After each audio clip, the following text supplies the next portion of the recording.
Hello विद्यार्थी मित्रों, केम छो? Good afternoon. आज આપણે બેટા પાઠ 11 બળ અને દબાણ વિશે આગળ ચર્ચા કરીશું। ઓકે, એમાં આપણે સ્થિર વિદ્યુત બળ એની આપણે ચર્ચા કરીશું। ઓકે, સ્થિર વિદ્યુત બળમાં બેટા આપણે એક પ્રવૃત્તિ કરીશું। 11.7 છે બેટા। એમાં પ્લાસ્ટિકની એક સ્ટ્રો લઈશું, તેના લગભગ 2 સરખા ટુકડા કરીશું।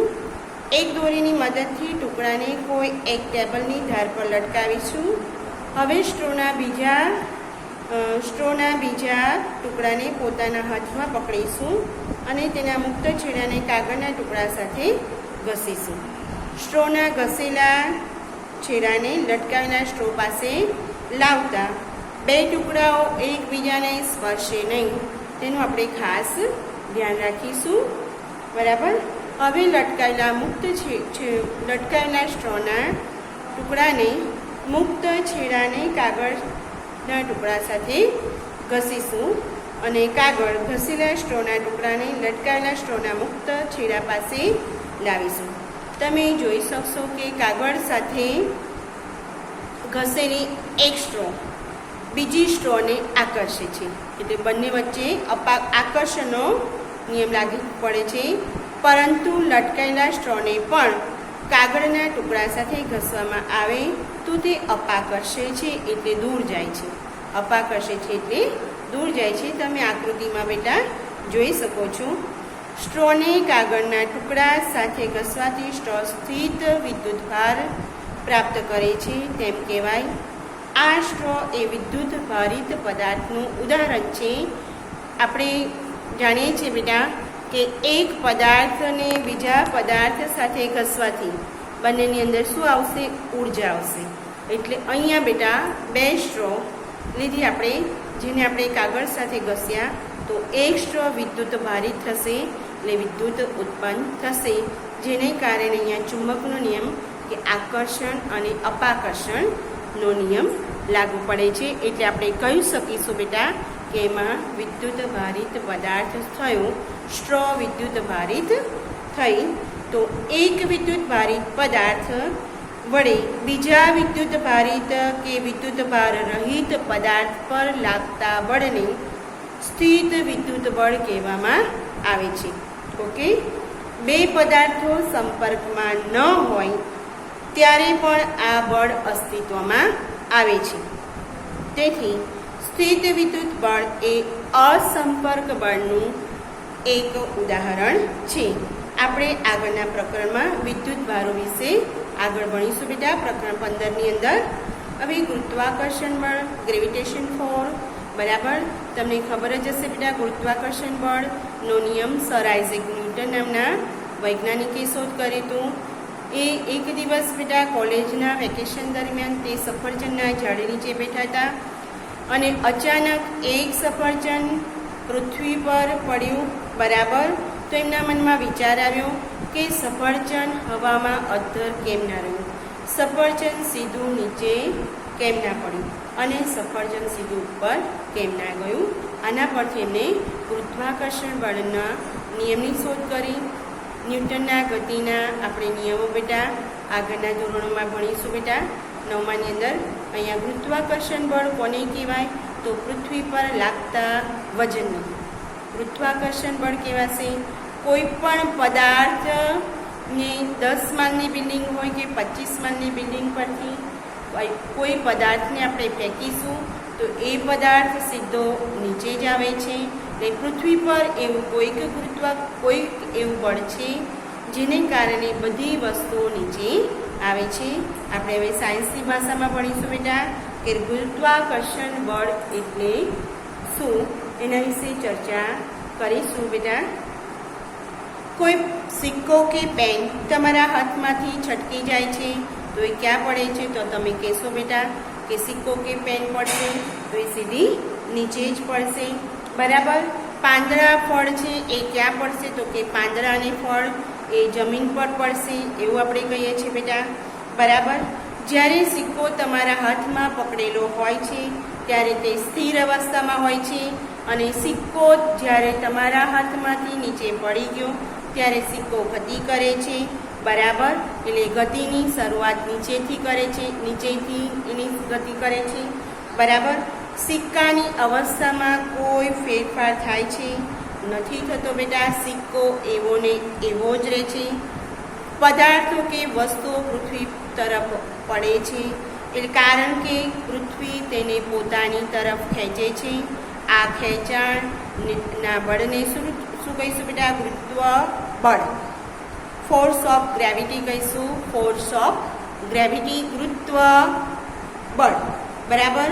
અને ગુરુત્વાકર્ષી બળ જેને આપણે અથવા માત્ર ગુરુત્વ ગ્રેવિટી પણ કહીશું. અને ગુરુત્વ બધા જ પદાર્થ પર લાગે છે. ગુરુત્વ બળ આપણા બધા પર દરેક સમય આપણી જાણકારી વગર લાગતું હોય છે. જ્યારે આપણે કહે છે કે બેટા એક્ઝામ્પલ આપ્યું છે આપણને કે જ્યારે આપણે નળ ખોલીએ છીએ, બરાબર, ત્યારે નળ ખોલીએ ત્યારે પાણી જમીનની તરફ વહેવા લાગે છે. ગુરુત્વ બળને કારણે જ નદીઓમાંથી પાણી નીચે ધોધ સ્વરૂપે પડે છે બેટા. ગુરુત્વ એ માત્ર પૃથ્વી એકલાને લાગતું નથી બેટા.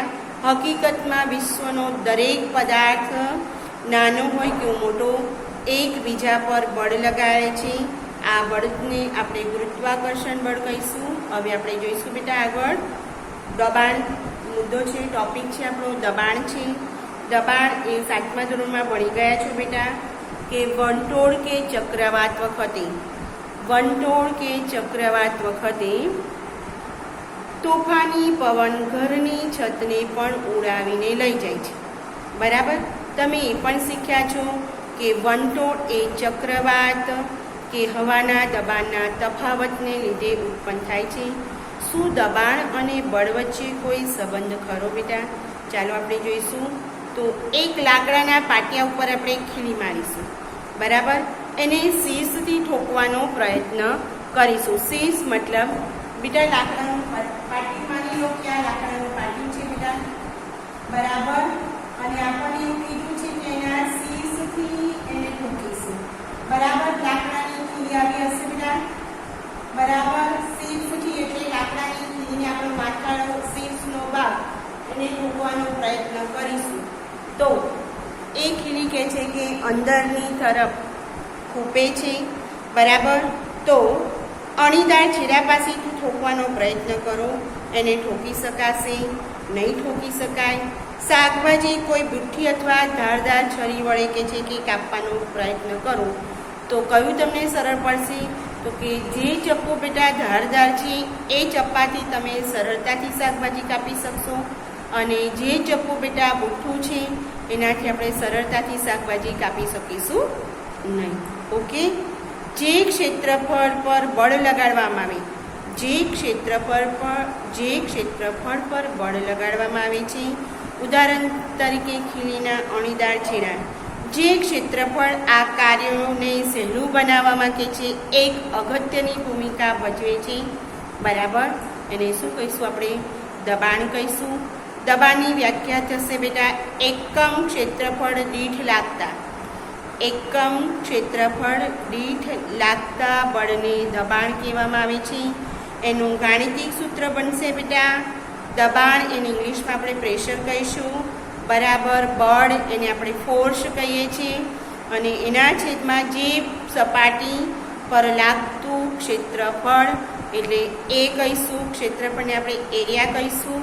તો દબાણનું સૂત્ર બનશે બેટા દબાણ P બરાબર F/A, બરાબર. F એટલે ફોર્સ થયો અને A એટલે ક્ષેત્રફળ થયું.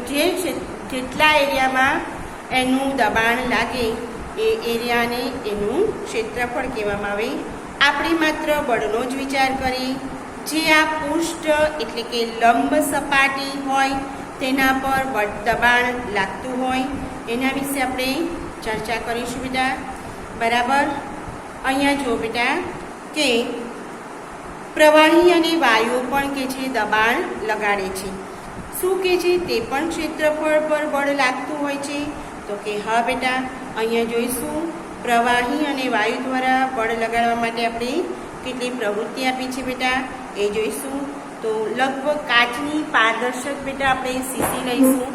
બરાબર, કાચની પારદર્શક આવી કસનળી લેવાનો પ્રયત્ન કરીશું બેટા. કાચની કસનળી, બરાબર, કાચની કસનળી આપેલી છે એવી કસનળી લઈશું બેટા.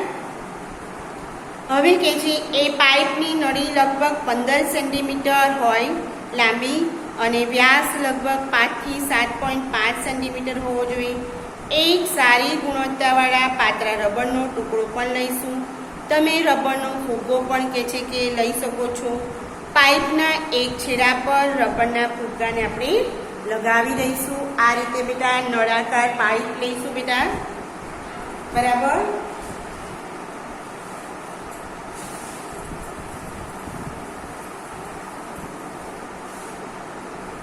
આ રીતે નળાકાર આપણે પાઇપ લીધી બેટા. 15 સેન્ટીમીટરની એનો વ્યાસ આપણને આપ્યો છે બેટા. એના પર આપણે એક ફુગ્ગો લગાવ્યો બેટા. બરાબર, ફુગ્ગો લગાવવાનો પ્રયત્ન કરીશું બેટા. હવે કે છે આ પાઇપની અંદર આપણે પાણી ભરીશું. શું ભરીશું બેટા? પાણી ભરીશું. તમને ખબર હશે, બરાબર. પાણીમાં કે છે કે પાઇપની અંદર આપણે પાણી રેડવાનું શરૂ કરીશું. પાઇપની અંદર આપણે જ્યારે પાઇપની અંદર પાણી રેડવાનું શરૂ કરીશું બેટા, ત્યારે અંદર જે ફુગ્ગો હશે તે નીચેની તરફ ખેંચાશે. અને પાણી ધીમે ધીમે ફુગ્ગામાં ભરાશે. બરાબર, ને ધીમે ધીમે ફુગ્ગો ફૂલવા લાગશે. શું થવા લાગશે બેટા? ફૂલવા લાગશે. પાત્રના તળિયે પાણીની કારણે લાગતું દબાણ સ્તંભની ઊંચાઈ પર આધાર રાખે છે. કોઈ પણ પાત્ર હોય બેટા તો કે દબાણ શાના પર આધાર રાખે છે? તો દબાણ પાત્રના તળિયે પાણીને કારણે લાગતું દબાણ સ્તંભની ઊંચાઈ ઉપર આધાર રાખે છે. બરાબર, એ જ રીતે બેટા એક પ્લાસ્ટિકની બોટલ લેવાની, એની અંદર પ્રવૃત્તિ આપેલી છે બેટા આપણને. તો પ્લાસ્ટિકની બોટલમાં એક કાણું પાડીશું બેટા. બરાબર, સોફ્ટ ડ્રિંકની વપરાયેલી એક બોટલ લઈશું. બરાબર, આ બોટલમાં કે છે લગભગ કે છે કે 2 સેન્ટીમીટરના અંતરે એક હોલ પાડી અને કે છે એની અંદર નળી એટલે કે ટ્યુબ બેસાડીશું. એ ટ્યુબના છેડા ઉપર એક થોડું ગરમ કરીશું અને બોટલના તળિયા પાસે તેને દાખલ કરીશું. જોડાણ પાસે લીક પાણી થતું નથી એનું ઓબ્ઝર્વેશન કરીશું, અવલોકન કરવાનું બેટા. બરાબર, હવે કે છે કે જો પાણી લીક થતું હોય તો તેને પીગળાવેલા મીણનો પણ આપણે ઉપયોગ કરી શકીએ. હવે બોટલને પાણીથી અડધી ભરીશું. તમે જોઈ શકશો કે કાચની નળીના કે છે કે મોઢા પર લગાડેલ રબરની સીટ ફૂલી જાય છે. શું થશે બેટા? ફૂલી જાય છે. એટલે બધું પાણી ક્યાં આવી જશે બેટા? રબરની સીટમાં આવી જશે, જે તમને અહીંયા બેટા આકૃતિમાં દર્શાવેલું છે. બરાબર, આ આકૃતિમાં તમને દર્શાવ્યું છે. બરાબર, દર્શાવ્યું છે આકૃતિની અંદર. ઓકે, તો પ્રવાહી પાત્રની દિવાલો પર દબાણ લગાડે છે. આ નિયમ પરથી આપણે શું કરી શકીશું? દબાણ શેના પર અસર કરે છે? તો કે પ્રવાહી પાત્રની દિવાલો પર દબાણ લગાડે છે.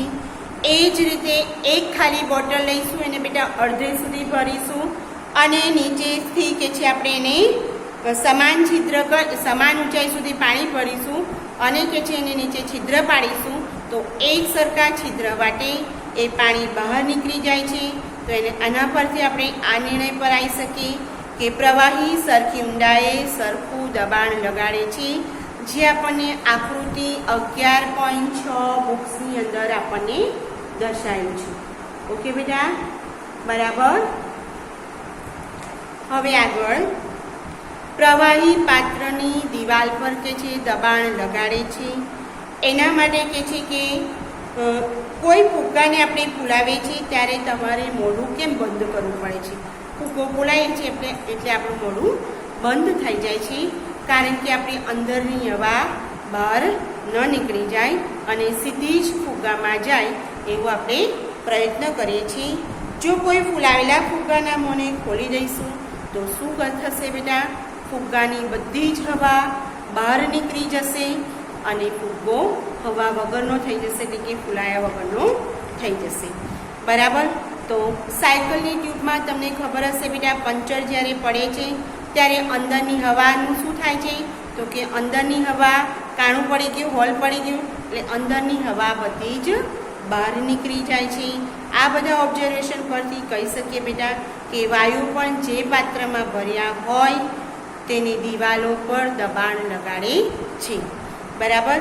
હવે વાતાવરણનું દબાણ એના વિશે ચર્ચા કરીશું આપણે બેટા. તો આપણી ચારે બાજુ આપણે ખબર જ છે. બરાબર. વાતાવરણનું દબાણ એટલે કોને કહીશું? તો કે વાતાવરણ એટલે શું?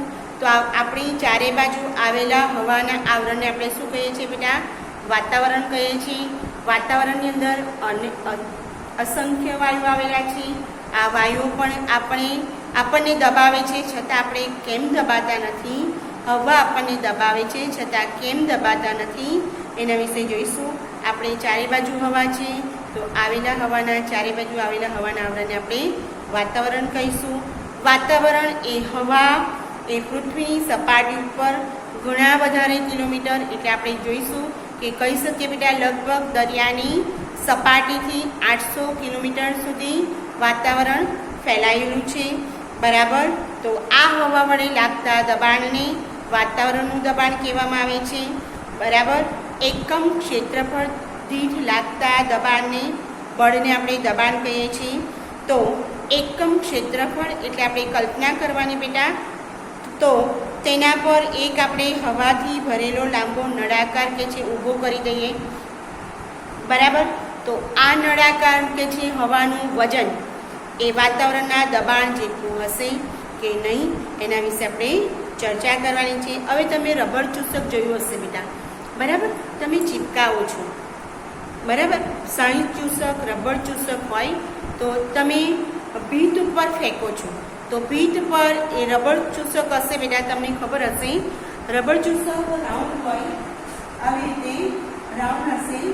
બરાબર. હવે આ રબર ચૂસક જેવું તમે ભીત ઉપર દિવાલ ઉપર ફેંકશો એટલે એની અંદર જે હવા હશે એ શોષાઈ જશે અને ભીત ઉપર રબર ચૂસક ચીપકી જાય છે. બરાબર. છીપકલીની માફક. બરાબર. તો તે સપાટી સાથે ચોંટી જાય છે, તેને ખેંચવાનો પ્રયત્ન કરીશું તો જ્યાં એની અંદરથી બધી જ હવા નીકળી ગઈ બેટા, તો શું તમે કરી શકો છો? જ્યારે તમે ચૂસકને દબાવો છો ત્યારે કપ તથા સપાટી વચ્ચેની મોટાભાગની હવા બહાર નીકળી જાય છે કે છે અને ચૂસક પર વાતાવરણનું દબાણ લાગે છે. શું લાગશે? ચૂસક ઉપર વાતાવરણનું દબાણ લાગશે બેટા.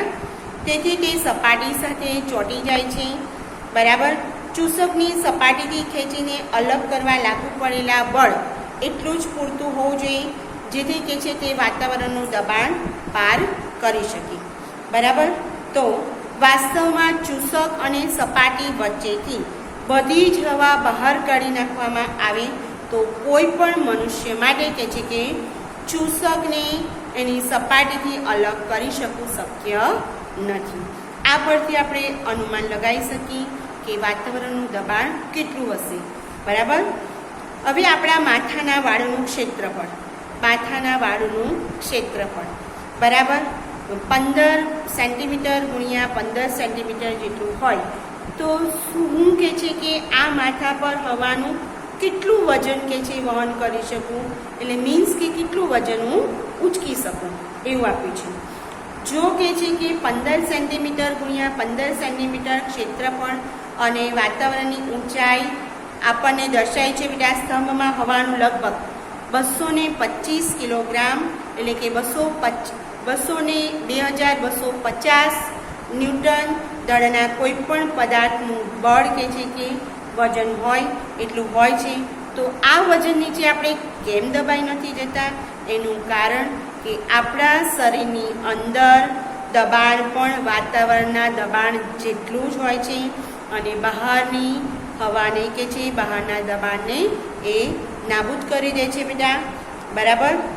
હવે અહીં આપ્યું છે બેટા એક જાણવા જેવી બાબત છે કે 17મી સદીની અંદર 17મી સદીની અંદર જર્મનીના એક વૈજ્ઞાનિક ઓટો વોન ગેરિકે પાત્રમાંથી હવા બહાર કાઢવા માટેના એક પંપનો આવિષ્કાર કર્યો.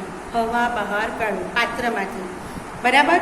આ પંપની મદદથી તેને હવાના દબાણને લીધે લાગતા બળનું કે છે કે નાટકીય પ્રદર્શન કર્યું. તેને ધાતુના 2 પોલા અર્ધગોળા લીધા, જેમાં દરેકનો વ્યાસ 51 સેન્ટીમીટર હતો.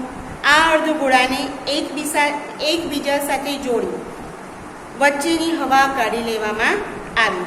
પછી બંને અર્ધગોળાને એકબીજાની વિરુદ્ધ દિશામાં ખેંચી અલગ અલગ કરવા માટે બેટા એને 8 ગોળાનો ઉપયોગ કર્યો. માની લો બેટા 2 અર્ધગોળા હતા બેટા, બરાબર. આ રીતે 2 અર્ધગોળા હતા, એને આ રીતે જોઈન્ટ કર્યા, બરાબર. અને અહીંયાથી અને આ સાઈડ અલગ અલગ રીતે એને 8 ગોળા, 4 ગોળા એને 8 ગોળા પેલી બાજુ બાંધ્યા અને 8 ગોળા બેટા એને આ બાજુ ડાબી જમણી બાજુ 8 ગોળા બાંધ્યા બેટા. અને પછી આ ગોળાને છૂટો કરવાનો પ્રયત્ન કર્યો તો આ ગોળાઓ છૂટા થઈ શક્યા નહીં બેટા, અલગ કરી શક્યા નહીં, બરાબર. તો દબાણ અને ચૂષક, બરાબર. હવે આ પ્રકરણમાં આપણે શું શીખ્યા બેટા? બળ એ ધક્કો કે ખેંચાણ હોઈ શકે. બળ 2 પદાર્થો વચ્ચે થતી આંતરક્રિયાને કારણે ઉદ્ભવે છે. બળની મૂલ્ય ઉપરાંત દિશા પણ હોય છે. પદાર્થની ઝડપ બદલાય અને તેની ગતિની દિશા બદલાય. બંને બદલાય ત્યારે તેની ગતિની અવસ્થા બદલાય છે. પદાર્થ પર બળ લગાડવાને કારણે તેની ગતિની અવસ્થા બદલાય છે કે તેનો આકાર પણ કે છે કે બદલાઈ શકે છે બેટા. પદાર્થ પર સંપર્કમાં આવીને કે સંપર્કમાં આવ્યા વગર પણ બળ લગાડી શકાય એવું આપણે ભણ્યા. એકમ ક્ષેત્રફળ દીઠ લાગતા બળને દબાણ કહેવાય છે. પ્રવાહીઓ અને વાયુ તેમના પાત્રની દિવાલો પર દબાણ લગાડે છે, એની પણ ચર્ચા કરી બેટા. આપણી આસપાસ રહેલી હવા વડે લાગતા દબાણને વાતાવરણનું દબાણ કહીશું બેટા. હવે સ્વાધ્યાયના પ્રશ્નની ચર્ચા કરીશું બેટા આપણે, બરાબર. તો ખાલી જગ્યાઓ છે બેટા. કૂવામાંથી પાણી ખેંચવા માટે આપણે દોરડા પર ખાલી જગ્યા બળ લગાડવું પડે. કોણ બોલશે બેટા? સ્નાયુ બળ. સરસ બેટા, બરાબર. એક વિદ્યુત ભારિત પદાર્થ વિદ્યુત ભાર રહિત પદાર્થની પોતાની તરફ ખાલી જગ્યા છે. કોણ બોલશે બેટા? બરાબર, આકર્ષે છે. સરસ બેટા. સામાન ભરેલી ટ્રોલીને ગતિ કરવા માટે આપણે તેને ખાલી જગ્યા કરવું પડે છે. ટ્રોલીને આપણે શું કરીશું બેટા? સરસ, ખેંચીશું બેટા. વેરી ગુડ બેટા. એક ચુંબકનો ઉત્તર ધ્રુવ બીજા ચુંબકના ઉત્તર ધ્રુવને અપાકર્ષે છે. ચુંબકના આકર્ષણ અને અપાકર્ષણના નિયમો ભણી ગયા છે બેટા. 2 સમાન ધ્રુવ વચ્ચે અપાકર્ષણ થાય છે, બરાબર. એટલે આપણે અપાકર્ષણ લખીશું. અહીં આપણને આકૃતિ આપી છે, એક આપ્યું છે કે એક તીરંદાજ લક્ષ્ય તરફ નિશાન તાકવા માટે પોતાના ધનુષ્યની પડછને ખેંચે છે. પછી તે બાણ છોડે છે જે લક્ષ્ય તરફ ગતિ શરૂ કરે છે. આ માહિતીને આધારે નીચેના શબ્દોનો ઉપયોગ કરી નીચેના વિધાનોમાં ખાલી જગ્યા પૂરો, બરાબર. ધનુષ્યને ખેંચવા માટે તીરંદાજ બળ લગાડે છે, જેને કારણે ધનુષ્યનો શું બદલાઈ જાય છે બેટા? આકાર. શું લખીશું આપણે? આકાર લખીશું. સરસ.